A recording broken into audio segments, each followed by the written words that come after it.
Hello guys and welcome to Daily Market Movements. Welcome to another episode where today we're going to be analysing the NASDAQ 100 futures chart. Just before I start today's video, for those who are still interested in joining my signal service, please do not hesitate to visit my website dailymarketmovements.com. I've left the website link in the description of today's video.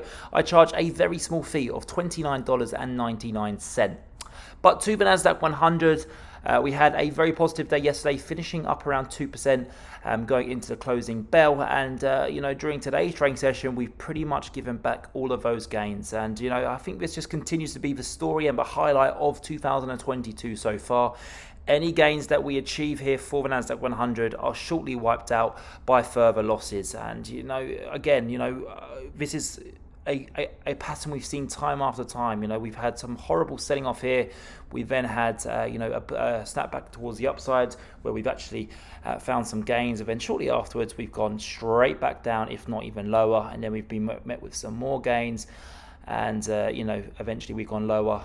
And at this moment in time, we have found a nice rally up towards 15,300. But is this the process of us now going back and comparing all of those losses? I basically look at the NASDAQ 100 and I think 14,000 is a huge area due to the fact it's a large psychological figure. I think it offers support. If we were to get a significant breakdown lower here from the 14,000 area, then I think it's highly likely that we go and retest the lows that we achieved back in, I think it was mid-March, was it? Yeah, the 15th of March, and that of course being the 13,000 area. So we could easily give up another 1,000 points if we were to break significantly below 14,000. I pointed out on Monday or Tuesday, I think it was, that initially I thought we could have been forming a W pattern here where we would go and trade back towards the top. And of course we had some hot inflation data. We've had an acceleration of the crimes that have been committed between Ukraine and Russia, of course, with all the tensions that have been going on there. And unfortunately we broke below that W floor patterns, because don't forget that would have been the W shape. We broke below it to go and trade lower, and we formed an ABC correction. So that hasn't been the case, but what I have pointed out is that we could potentially be forming a larger W pattern here where we've gone up to 15,300, and this could be currently the process where we're going to go and retest that 13,000 area, have that double bottom, which by the way is typically a bullish sign, providing that we do bounce off that area. Oh, sorry, I wasn't meant to do that. Let me just draw that again quickly. So we've gone down to 13,000, up to 15,300. We could potentially be going to test that 13,000 area again, and then if we bounce there, that could then potentially be what triggers us to go towards the upside. I want to let you all know that at this moment in time, it's currently earnings season. We've had some banks report some fantastic numbers so far.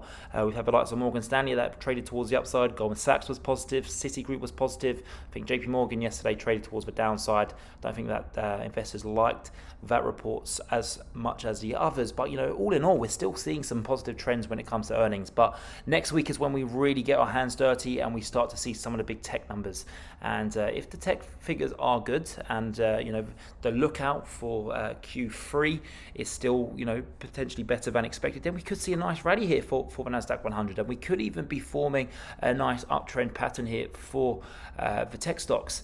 But if we don't get that, if we do get CEOs come out in their investor conference after their figures have come out for the previous quarter, and they say, look guys, we're really uncertain about the future, we're seeing some high inflation pressures, we're going to have to pass it on to the consumer, etc., then of course that is kind of aligning perfectly for a recession going into the end of 2023, potentially the beginning of 2024. And that's when I do fully anticipate that stocks could go and fall down towards 13,000. And same for the S&P 500. We could see that further correction below the 200-day EMA to around 4,000. So it's all about the earnings season, guys. It really gets underway next week with regards to the tech stocks. Of course, this week's only been focusing on banks, but next week I fully anticipate for it to get very volatile. Talking about volatility, the VIX is still below the 200-day EMA. I see that quite bullish, to be fair. I think that if we trade back down towards 20, we could see a nice jump in the stock market. But all in all, so far this week, guys, we haven't really moved much at all in the NASDAQ 100 and the S&P 500.